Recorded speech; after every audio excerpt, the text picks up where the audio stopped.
Well, hello everyone. As you already know, the province announced some new guidelines that take place just a few days ago and that we're all following now. These guidelines, they impact so many people in our community and really all across our province.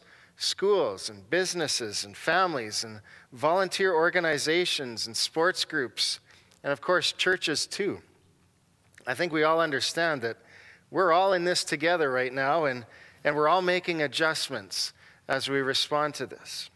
For us here at the church, there are some changes that I wanted to make sure we communicate with you. Our church council team has discussed these together and we want to share them with you so that you can know what to expect now. For our Sunday morning worship services, we're going to shift to one service that will be live streamed as a video for you to watch from home, and that service will start at 10:30 a.m. on Sunday mornings. We've been given a capacity of 15 people in our building, and so those spaces are going to be filled by those who are serving in the services, plus any individuals that we know of who are unable to watch our online videos from home. If you happen to know of someone who doesn't have access to the internet and they would like to be here to be able to be part of our church service, could you give us a call? Could you pass their name along to us so that we can personally invite them to come and be here? We have some space for a few people.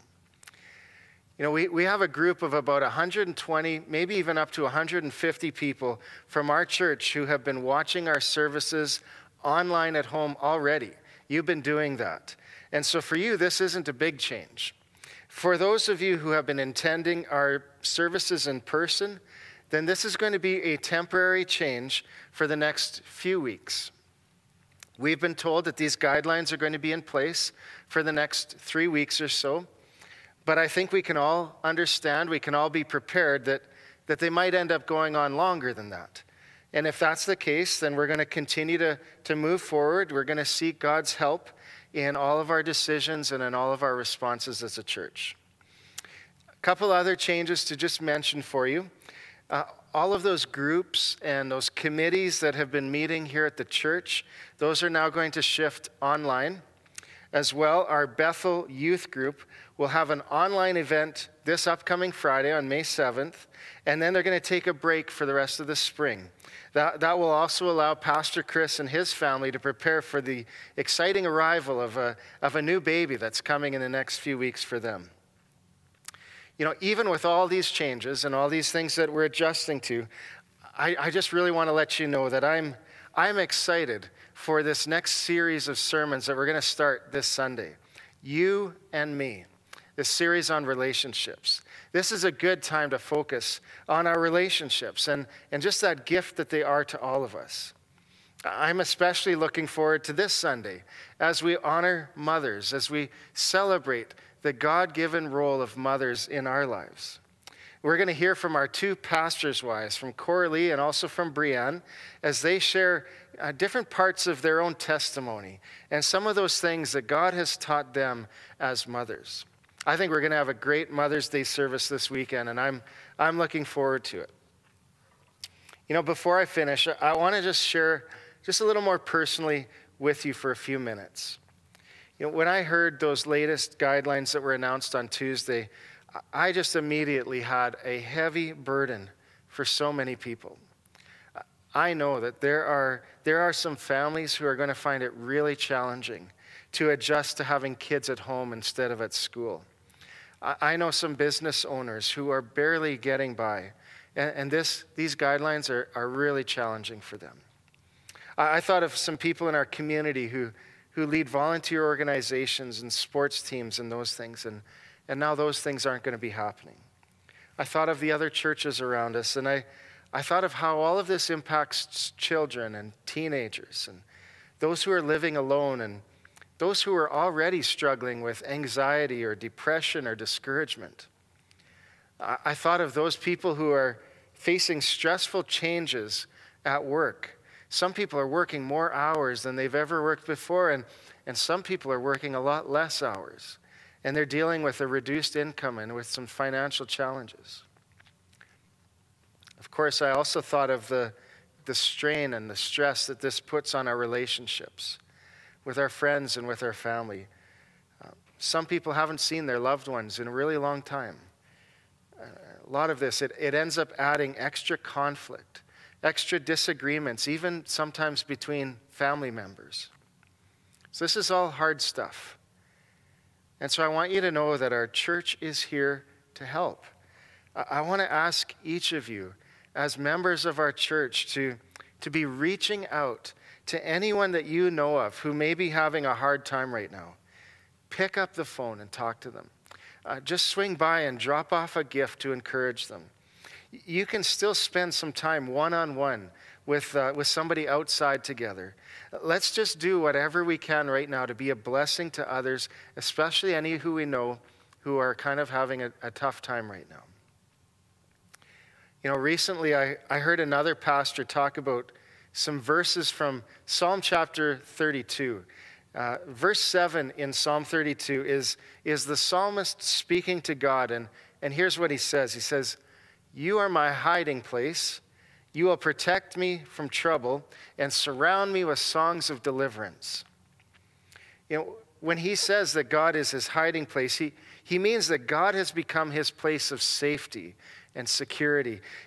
He has this relationship with God that is a source of strength and protection. He's saying that God is the one who brings stability and peace and hope into his life whenever things are difficult, whenever things are challenging, whenever he feels like he's in trouble. I know this. We are all disappointed right now. We're all feeling frustrated. I'm feeling that, and you are. And this verse, it reminds me to draw near to God, to spend time in his word, to remember his character that never changes. Instead of getting angry at people or despairing over these circumstances, we're invited into that hiding place, that relationship with God to connect there instead. And then the very next verse, Psalm 32, verse 8, it's God's response back to the psalmist. The language changes, and now it's God speaking. And here's what he says. He says, "I will instruct you and teach you in the way you should go. I will counsel you with my loving eye on you." Boy, do we ever need God's instruction. We need him to teach us. We need his counsel these days. So many of you are making decisions, and you're having conversations, and your life is adjusting, even since Tuesday. And God can speak into all of that, and he can guide you in the way that you should go. You know, we know that God is still in control over all of the events on the earth. That hasn't changed. He's at work even in these challenging times right now. And in these times right now, he is building his church. Even when we're not all together in one place, God is still building his church. So I want you to remember today that God's loving eye is on you. He sees your situation. He sees how all of this impacts your life. He sees your emotions. He sees your concerns. He sees all your needs. And he offers you his presence and his word and his spirit and his grace and his power, and he offers you his love. With God's help, we can get through this, and we will get through this. So draw near to God. Let that be your hiding place right now. His loving eye is always on you. Spend time in his word. Reach out to others. Be a blessing to those around you. And let's be gracious. Let's be gracious towards one another as we move ahead and as we respond right now. Well, I am looking forward to seeing you this Sunday online for our Mother's Day service. You can make breakfast in bed for your mom this next Sunday. That'll be a good thing. She'll love that. And you can even come to church in your pajamas if you want to. You're allowed to do that. God bless you all. We'll see you for our online services this Sunday. If you have any questions, just contact the church. Be happy to talk to you.